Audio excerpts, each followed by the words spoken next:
Neil, what are you making of the competition for places at the moment now that the window has passed? Well, there's probably more competition in some places than others, but there is more competition. But at the end of the day, the only thing that anybody's bothered about at the moment is obviously getting a 3 points. That's going to make our position in the table better. But as I say, the players have trained this morning, and we've had good competition amongst the players today, and we've got to hope that they can push each other enough so that we get the best 11 on a Saturday. Disappointed not to win any of these last three home games, but at the same time, how key was it that you didn't lose them either if you put in a positive spin on it? Yeah, I mean, you can be positive or negative on anything. I mean, of course, you want to be winning games, and I'm not going to sit here and make excuses because our job is to try and win matches, and I accept that. Some of the performances have been better than others, but you'd have to say in a run where we've not played at our best, we've still proven that it's we've lost by the odd goal in the games that we've lost, and we've fought back a couple of times from positions where we were losing. So I'm well aware we need to be better, but you can take some positives from certainly the second half of the Colchester game, and I thought second half on Saturday. But we know we need to improve over those remaining games. You didn't play Callum Howe on Saturday. You went with Nathan Smith and Charlie Raglan instead. What can fans expect from him when he does play? Because he certainly talks well. Well, I think I said previously that I will look at non-league to sign players, but if the club is going to progress, we'll need to sign players of a calibre that's going to be able to get them out of this league and to push. And Charlie Raglan's played at a good level, and he's proved that he can play at a league higher than this.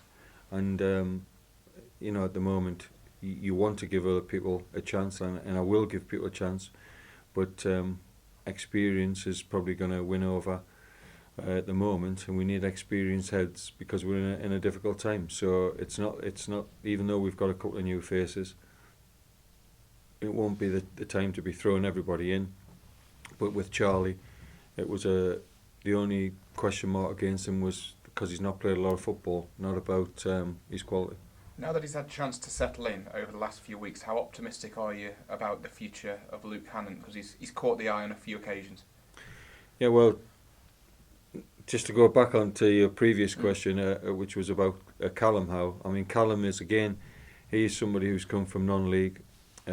He's not somebody that I want to rush, but he's got good qualities. He's a centre-half who can head the ball, and he talks well, and he wants to do well.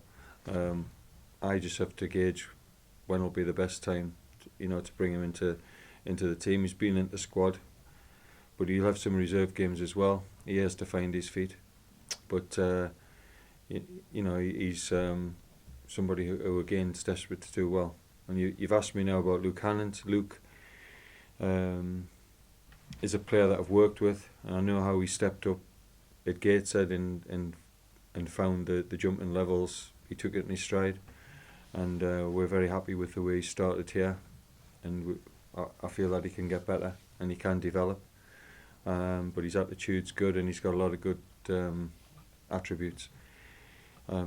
No manager knows every player that he signs in terms of he's worked with them or he's probably watched them the appropriate number of times as you'd like to. And sometimes you're going on recommendations or you're taking a bit of a gamble. But obviously with Luke, he's somebody that I do know. So with him, it wasn't a gamble. Bringing in players from non-league, we had a couple of people text in on Saturday saying that if you sign non-league players, the club's going to end up in non-league. How would you defend that transfer policy? Well, I'd say look at Shrewsbury. Look how many non-league players they've got. I mean, I could go through the team Yeah. because I know all the players. James Bolton played for me at Halifax. Toto Insala played in non-league. The goalkeeper played for Harrogate when I used to watch him. Payne played in non-league. Nolan played in non-league. There's more. They're top of being at the top of League One. Look, people will always criticise. There'll always be people who don't like me as a manager. There'll always be people who feel they know best.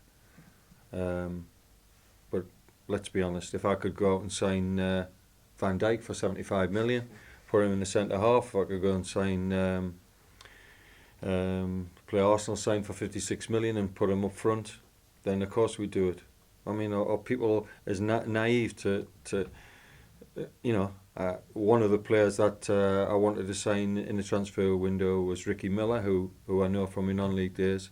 Yeah, nobody's asking me how much the price was to sign him, and what that would have entailed. So let's get real.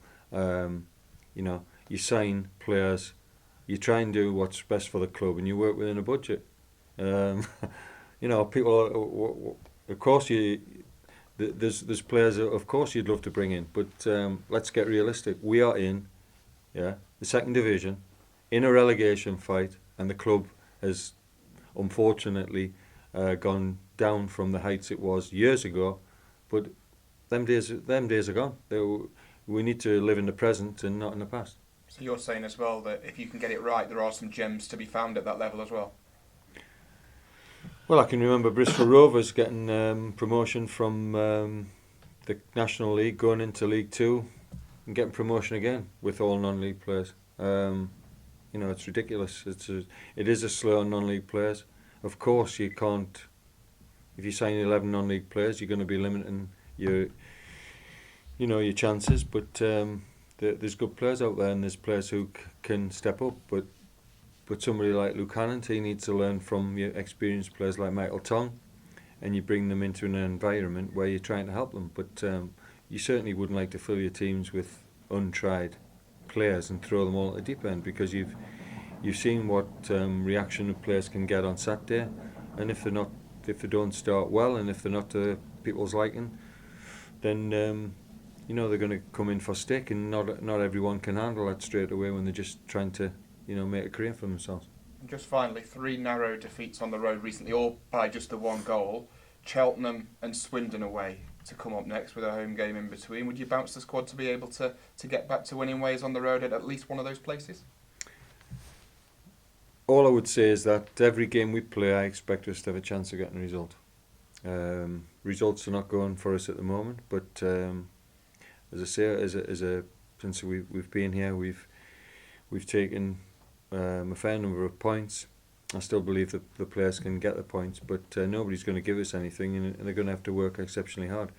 We are capable of getting a result, but people want to see the results. They don't want to hear me say that. But I don't see why anything changes in respect that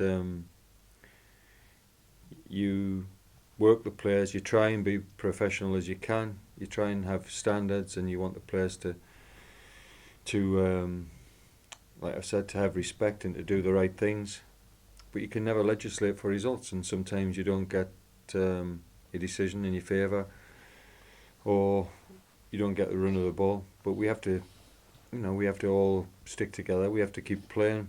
We have to keep battling for the club. If there is a lack of effort, then that's something that would really annoy me, and that's something that we can't afford to have. But unfortunately, we're not good enough where we can just turn up and expect to win games without doing all the necessary things correctly.